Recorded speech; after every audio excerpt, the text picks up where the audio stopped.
ဒါတကယ်ကိုကျဲဦးအတူကြီးပါဟဲ့ဒီမှာကြည့်ပါအောင်သူ့ရဲ့အကောင်အနှစ်ကိုရော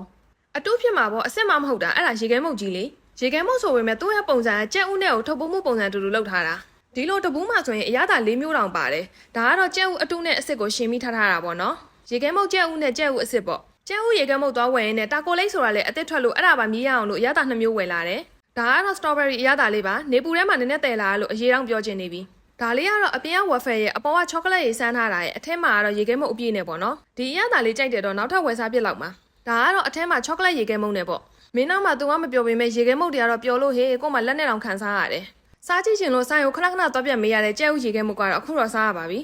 ထုံးစံတိုင်းပဲကျွန်မ modern ice ကနေပြီးတော့ရေခဲမုတ်အရသာကိုကြိုက်တယ်အပေါ်ကအခွန်ကိုမကြိုက်ဘူးအရသာကတော့၄မျိုးရှိရပေါ့နော်ဒီလိုကျဲဥအစ်စ်နဲ့များရောထားပြီးရုပ်တရက်ကြည့်လိုက်ရင်အကုန်လုံးကကျဲဥလိုပဲနောက်ထပ်တစ်လုံးကိုလည်းအရသာသိချင်လို့ထပ်စားပါမယ်သူ့ရဲ့ရေခဲမုတ်အရသာကိုကြိုက်ပြီးတော့အပြင်ကအရသာကိုမကြိုက်လို့ကျွန်မကျဲဥခွန်တော့ဖယ်စားတယ်ရှင်အကုန်လုံးတစ်ပြိုင်တည်းစားမကုန်လို့ကျန်တဲ့အလုံးလေးတွေတော့ပြန်သိမ်းထားလိုက်အောင်မယ်စောင်းနေကြည့်ပေးလို့ကျေးဇူးပါ bye